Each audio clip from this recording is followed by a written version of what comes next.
കസ്റ്റമറിനോട് പ്രോഡക്റ്റിനെ കുറിച്ച് എക്സ്പ്ലെയിൻ ചെയ്തുകൊണ്ടിരിക്കുന്ന സമയത്ത് കസ്റ്റമറിന് ആ പ്രോഡക്റ്റ് എക്സ്പീരിയൻസ് ചെയ്യാനുള്ള ഒരു അവസരം കൊടുക്കാൻ സാധിക്കുമെങ്കിൽ തീർച്ചയായിട്ടും പ്രോഡക്റ്റ് എക്സ്പീരിയൻസ് ചെയ്യാനായിട്ടുള്ള ഒരു അവസരം കൊടുക്കുക.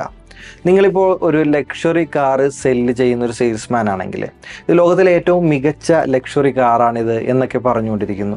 ഇതിൻ്റെ കംഫർട്ട് വേറൊന്ന് തന്നെയാണ്, ഇതിൻ്റെ ഡ്രൈവിങ്ങിൻ്റെ ഫീല് വേറെയാണെന്നൊക്കെ പറഞ്ഞുകൊണ്ടിരിക്കുന്ന സമയത്ത് കസ്റ്റമറെ വിളിച്ച് ആ കാറിലേക്കൊന്ന് കയറ്റിയിരുത്തുക. കസ്റ്റമർ ഒന്ന് ഫീൽ ചെയ്യട്ടെ, ഒന്ന് എക്സ്പീരിയൻസ് ചെയ്യട്ടെ ലോകത്തിലെ ഏറ്റവും മികച്ച ആ ലക്ഷറി കാർ. കസ്റ്റമറിന് കിട്ടുന്ന എക്സ്പീരിയൻസ് നിങ്ങൾ എക്സ്പ്ലെയിൻ ചെയ്ത് കൊടുക്കുന്നതിനേക്കാളും വളരെ മികച്ച ഒരു അനുഭവമായിരിക്കും. അതായത് നിങ്ങൾക്ക് ആ സെയിൽ കിട്ടാനായിട്ട് 100% ചാൻസ് കസ്റ്റമറിന് ലഭിക്കുന്ന എക്സ്പീരിയൻസ് ആണ്. ഇനി നിങ്ങളൊരു ഐസ്ക്രീം സെല്ല് ചെയ്യുന്ന ആളാണെങ്കിൽ ഇത് ലോകത്തിലെ ഏറ്റവും മികച്ച ഐസ്ക്രീമാണ് എന്നൊക്കെ പറഞ്ഞുകൊണ്ടിരിക്കുന്നതിനേക്കാളും നല്ലത് ഒരു സ്പൂൺ ഐസ്ക്രീം കസ്റ്റമർക്ക് കൊടുക്കുക. കസ്റ്റമർ ഒന്ന് ഫീൽ ചെയ്യട്ടെ. നിങ്ങളൊരു സോഫയാണ് സെല്ല് ചെയ്യുന്നതെങ്കിൽ ആ സോഫയിലൊന്ന് കസ്റ്റമറെ ഇരുത്തുക, ആ സോഫയൊന്ന് ഫീൽ ചെയ്യട്ടെ, ഒന്ന് എക്സ്പീരിയൻസ് ചെയ്യട്ടെ.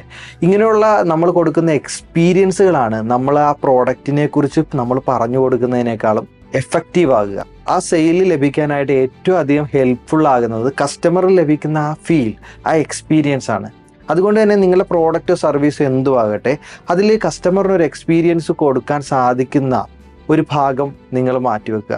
കസ്റ്റമറിന് ഒരു എക്സ്പീരിയൻസ് കൊടുക്കാൻ സാധിക്കുമെങ്കിൽ തീർച്ചയായിട്ടും നിങ്ങളുടെ പ്രോഡക്റ്റോ സർവീസോ കസ്റ്റമറിനൊന്ന് എക്സ്പീരിയൻസ് ചെയ്യാനും ആ ഫീലൊന്ന് മനസ്സിലാക്കാനും സഹായകരമാകുന്ന രീതിയിൽ നിങ്ങൾ ഒരു അറേഞ്ച്മെൻറ്റ്സ് ചെയ്യുക. കാരണം അതിൽ നിന്ന് കിട്ടുന്ന ഒരു ഇമ്പാക്റ്റ് നിങ്ങൾ എക്സ്പ്ലെയിൻ ചെയ്യുന്നതിനേക്കാളും വളരെ വലുതായിരിക്കും.